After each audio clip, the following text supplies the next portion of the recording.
Bonsoir à tous et bienvenue sur la page Être en vie par l'amour.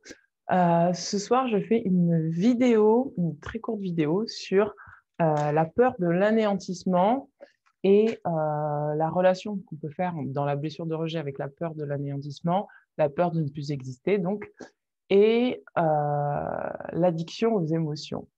Ding, ding. Alors en fait, je vais commencer par dire que bon, il y a plusieurs sortes d'addictions.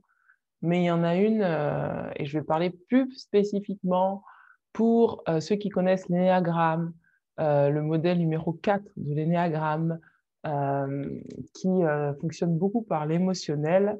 Il y a quelque chose et donc qui justement est un groupe qui est beaucoup susceptible sur la blessure de rejet. Il y a quelque chose qui, en amont, en fait que euh, une personne qui serait type 4 serait addict aux émotions. Eh bien, c'est tout simplement la peur d'être rejeté et la peur de ne pas exister, en fait, plus particulièrement, et la peur de l'anéantissement. Ce qui fait que dans sa vie, cette personne va se créer systématiquement des événements qui vont faire en sorte qu'elle ait systématiquement toujours accès à des émotions fortes, qu'il y ait toujours une stimulation telle qu'elle soit, que ce soit dans les émotions négatives ou que ce soit dans les émotions positives. Et si à un moment donné, cette personne se retrouve au milieu, si c'est une personne qui n'a pas travaillé sur elle, hein, si c'est une personne qui est dans... Alors, ils disent bas niveau, mais j'aime pas trop ce terme de bas niveau. Mais si c'est une personne qui est, voilà, qui n'est pas, on va dire, qui ne se connaît pas encore vraiment dans sa vraie nature, quand elle va se retrouver en fait au centre où bah, il n'y aura ni des émotions positives ni des émotions négatives, va se poser sur elle le doute d'exister. Et donc, ce qui fait que euh, le type 4 s'auto-sabote, c'est vraiment le fait d'avoir peur de ne pas exister, le fait de toujours chercher à être stimulé émotionnellement, stimulé et challengé, ça rassure la personne et ça lui fait sentir en fait que bah, qu'elle existe en fait et à la fois c'est bien, je vais dire bien ou mal, mais j'aime pas trop ces notions duelles, mais à la fois c'est bien, mais à la fois c'est moyen parce que euh, le 4, c'est quelqu'un qui a tendance à partir, c'est quelqu'un qui a tendance à être plutôt dans les sphères hautes et moins dans son corps. Et, euh, et le fait d'être ramené tout le temps dans l'émotionnel, ça l'oblige à être ramené dans son corps. Ça l'oblige à vraiment ressentir son corps.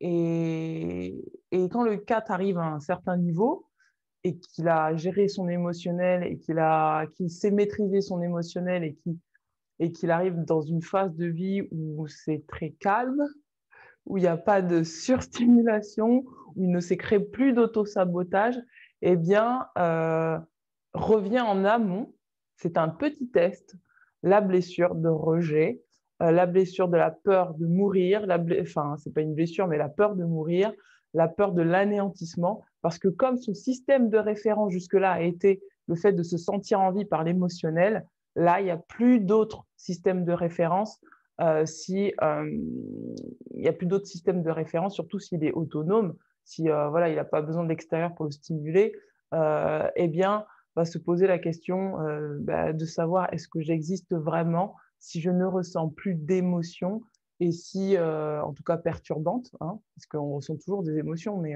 ça peut être des émotions qui sont plutôt calmes, plutôt neutres, et pas dans les extrêmes.